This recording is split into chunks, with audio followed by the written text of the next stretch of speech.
ఆకాశవాణి తెలుగు రాష్ట్రాల COVID-19 round up చదువుతున్నది గద్దె దుర్గారావు. దేశంలో కోవిడ్ సెకండ్ వేవ్ వచ్చే ప్రమాదం ఉందన్న హెచ్చరికల నేపథ్యంలో రాష్ట్రాలు ముందు జాగ్రత్త చర్యలకు సిద్దమవుతున్నాయి. తెలంగాణ ముఖ్యమంత్రి చంద్రశేఖర్ నిన్న రాష్ట్రంలో పరిస్థితిపై ఉన్నతాధికారులతో సమీక్ష సమావేశం నిర్వహించారు. తెలంగాణలో కోవిడ్ రికవరీ రేటు మరింతగా మెరుగుపడింది. నిన్న మరో 1015 మంది కోవిడ్ నుంచి కోలుకోవడంతో రాష్ట్రంలో కోవిడ్ రికవరీ రేటు 95.2% మెరుగుపడింది. ఆంధ్రప్రదేశ్లో గడిచిన 24 గంటల్లో 71,913 నమూనాలను పరీక్షించగా 1,121 మందికి కోవిడ్ పాజిటివ్గా నిర్ధారణ అయిందని రాష్ట్ర వైద్య ఆరోగ్య శాఖ తాజా బులెటిన్లో తెలిపింది. దేశంలో గడిచిన 24 గంటల్లో కొత్తగా 43,493 మంది కోవిడ్ నుంచి కోలుకున్నారు. దేశంలో కోవిడ్ రికవరీ రేటు 93.69% మెరుగుపడింది. కోవిడ్ మహమ్మారిపై దేశం పోరాడుతున్న తరుణంలో ముందు జాగ్రత్తలను పాటిద్దాం. కోవిడ్ నుంచి సురక్షితంగా ఉండడానికి 3 సూత్రాలు. మాస్క్ ధరిద్దాం, 2 గజాల భౌతిక దూరం పాటిద్దాం, ముఖం చేతులు శుభ్రతపై దృష్టి పెడదాం. ఇప్పుడు వార్తల వివరంగా. దేశంలో కోవిడ్ సెకండ్ వేవ్ వచ్చే ప్రమాదం ఉందన్న హెచ్చరికల నేపథ్యంలో రాష్ట్రాలు ముందు జాగ్రత్త చర్యలకు సిద్దమవుతున్నాయి. తెలంగాణ ముఖ్యమంత్రి చంద్రశేఖర్ నిన్న రాష్ట్రంలో పరిస్థితిపై ఉన్నతాధికారులతో సమీక్ష సమావేశం నిర్వహించారు. ఈ సందర్భంగా ముఖ్యమంత్రి రాష్ట్రంలో కోవిడ్ సెకండ్ వేవ్ వచ్చినా తట్టుకునే విధంగా ప్రభుత్వం అన్ని చర్యలు చేపడుతుందని అన్నారు. ప్రజలు జాగ్రత్తగా ఉండాలని, కోవిడ్ నిబంధనలను ప్రతి ఒక్కరూ పాటించాలని అన్నారు. కోవిడ్ నివారణకు వ్యక్తిగత భద్రత పాటించడమే అసలైన మందు అని ముఖ్యమంత్రి అన్నారు. కోవిడ్ కు వ్యాక్సిన్ అందుబాటులోకి వచ్చిన తర్వాత ముందు ఆరోగ్య సిబ్బందికి ఇవ్వాలని నిర్ణయించినట్లు ముఖ్యమంత్రి తెలిపారు. అలాగే మహారాష్ట్ర ముఖ్యమంత్రి ఉద్దవ్ ఠాక్రే కూడా కరోనా ప్రభావం ఇంకా తగ్గలేదని, మహమ్మారి మరోమారు విజృంభిస్తే దాని తీవ్రత సునామీలా ఉంటుందని ప్రజలను హెచ్చరించారు. ప్రస్తుతం రాష్ట్రంలో కరోనా అదుపులో ఉన్నా అజాగ్రత్త వహిస్తే సునామీలా విరుచుకుపడుతుందని అన్నారు. వ్యాక్సిన్ ఎప్పుడు వస్తుందో ఎవరికీ తెలియదని, అది డిసెంబర్లో అందుబాటులోకి వచ్చినా అందరికీ అందేందుకు చాలా కాలం పడుతుందని, కాబట్టి ప్రజలు వ్యక్తిగత జాగ్రత్తలు తీసుకోవాలని మహారాష్ట్ర ముఖ్యమంత్రి ప్రజలకు విజ్ఞప్తి చేశారు. తెలంగాణ రాష్ట్రంలో మరో 602 కోవిడ్ కేసులు నమోదయ్యాయి. గడిచిన 24 గంటల్లో 24,000కు పైగా పరీక్షలు చేయగా 602 మంది కరోనా వైరస్ పాజిటివ్ నిర్ధారణ అయింది. దీంతో రాష్ట్రంలో ఇంతవరకు కోవిడ్ సోకిన వారి సంఖ్య 2,64,128కి చేరింది. రాష్ట్ర వైద్య ఆరోగ్య శాఖ ఈ ఉదయం విడుదల చేసిన తాజా బులెటిన్ ప్రకారం కోవిడ్ నుంచి నిన్న మరో 1,015 మంది కోలుకున్నారు. దీంతో రాష్ట్రంలో కోవిడ్ రికవరీల రేటు 95.2% మెరుగుపడింది. ఇంతవరకు కోలుకున్న వారి సంఖ్య 2,51,468కి పెరిగింది. ప్రస్తుతం రాష్ట్రంలో 11,000 పైగా యాక్టివ్ కేసులున్నాయి. ఇందులో 8,000 మంది పైగా హోం ఐసోలేషన్ లో ఉన్నారు. కాగా నిన్న మరో 3 మరణించడంతో రాష్ట్రంలో కోవిడ్ సంబంధిత సమస్యలతో మరణించిన వారి సంఖ్య 1,433గా నమోదైంది.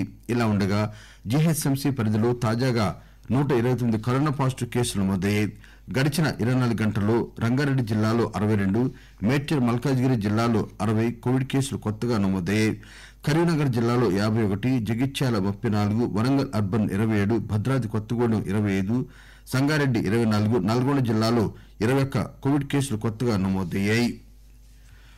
ఆంధ్రప్రదేశ్లో గడిచిన 24 గంటల్లో 71,913 నమూనాలను పరీక్షించగా 1,121 మందికి కోవిడ్ పాజిటివ్గా నిర్ధారణ అయింది.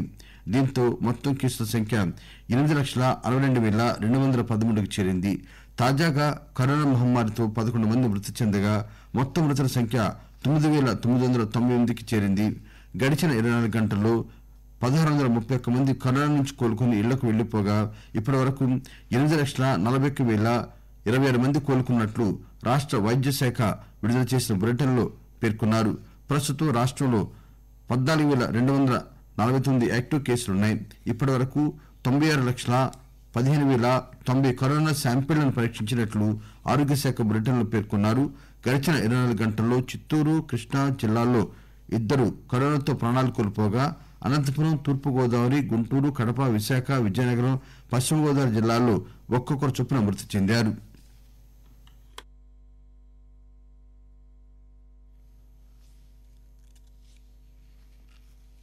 ఆకాశవాణి తెలుగు రాష్ట్రాల కోవిడ్-19 రౌండప్ వింటున్నారు.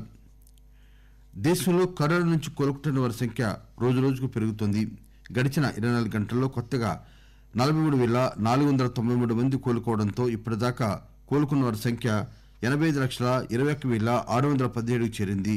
దీంతో రాష్ట్రంలో కోవిడ్ రికవరీ రేటు మరింతగా మెరుగుపడి 93.69% చేరింది. ప్రస్తుతం దేశంలో చికిత్స పొందుతున్న కోవిడ్ బాధితుల సంఖ్య 4,40,962 తగ్గింది. ఇది మొత్తం నమోదైన కేసులలో 4.85% ఉందని కేంద్ర ఆరోగ్య శాఖ తెలిపింది.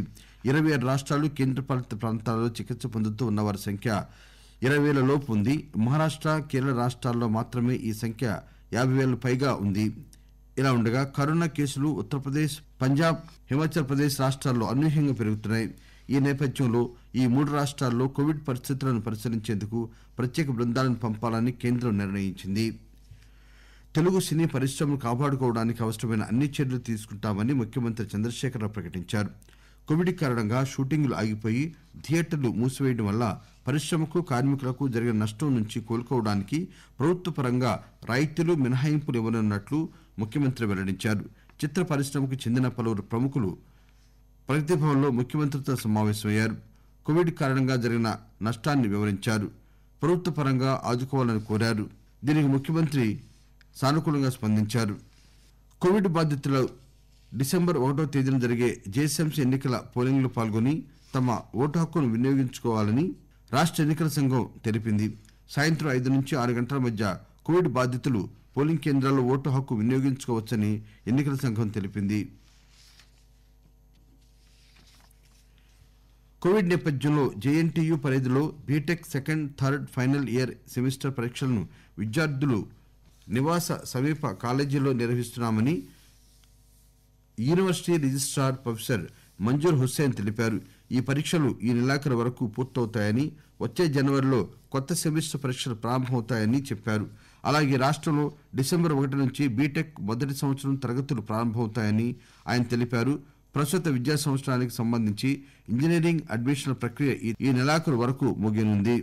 దీంతో ఫస్ట్ ఇయర్ తరగతులను వచ్చే నెల 1 నుంచి ప్రారంభిస్తామని రిజిస్ట్రార్ ప్రకటనలో పేర్కొన్నారు.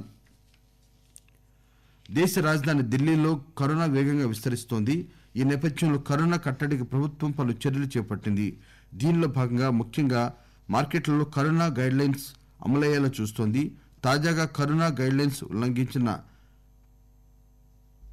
నాంగలై మార్కెట్ ను వారం రోజుల పాటు north Delhi municipal corporation seal చేసింది. అదేవిధంగా కరోనా గైడ్ లైన్స్ పాటించని మార్కెట్లను మూసివేయనున్నట్లు కార్పొరేషన్ అధికారులు తెలిపారు. అగ్రరాజ్యం అమెరికాలో కరోనా వైరస్ మళ్లీ విజృంభిస్తున్నది. అక్కడి ప్రజలు రికార్డు స్థాయిలో కరోనా కేసులు నమోదవుతున్నాయి. జాన్స్ హాప్కిన్స్ యూనివర్సిటీ వెల్లడించిన వివరాల ప్రకారం అమెరికాలో కోవిడ్ బారిన పడిన వారి సంఖ్య 12 మిలియన్లు దాటింది. యూనివర్సిటీ రియల్ టైమ్ ట్రాకర్లోని సమాచారం ప్రకారం కేవలం 6 రోజుల వ్యవధిలోనే 10 లక్షల మంది మహమ్మారి బారిన పడ్డారు. దీంతో అమెరికాలో ఇప్పటి వరకు నమోదైన కేసుల సంఖ్య 1,20,19,960కు చేరింది. అదేవిధంగా కరోనా మృతుల సంఖ్య కూడా అగ్రరాజ్యంలో భారీగానే నమోదవుతున్నది. ముఖ్యాంశాలు మరొకసారి. దేశంలో కోవిడ్ సెకండ్ వేవ్ వచ్చే ప్రమాదం ఉందన్న హెచ్చరికల నేపథ్యంలో రాష్ట్రాలు ముందు జాగ్రత్త చర్యలకు సిద్దమవుతున్నాయి. తెలంగాణ ముఖ్యమంత్రి చంద్రశేఖరరావు నిన్న రాష్ట్రంలో పరిస్థితిపై ఉన్నతాధికారులతో సమీక్ష సమావేశం నిర్వహించారు. తెలంగాణలో కోవిడ్ రికవరీ రేటు మరింతగా మెరుగుపడింది. నిన్న మరో 1,015 మంది కోవిడ్ నుంచి కోలుకోవడంతో రాష్ట్రంలో కోవిడ్ రికవరీ రేటు 95.2% మెరుగుపడింది. ఆంధ్రప్రదేశ్లో గడిచిన 24 గంటల్లో 71,913 నమూనాలను పరీక్షించగా 1,121 మందికి కోవిడ్ పాజిటివ్ గా నిర్ధారణ అయిందని రాష్ట్ర వైద్య ఆరోగ్య శాఖ తాజా బులెటిన్లో పేర్కొంది. ఆకాశవాణి తెలుగు రాష్ట్రాల కోవిడ్-19 రౌండప్ ఇంతటితో సమాప్తం.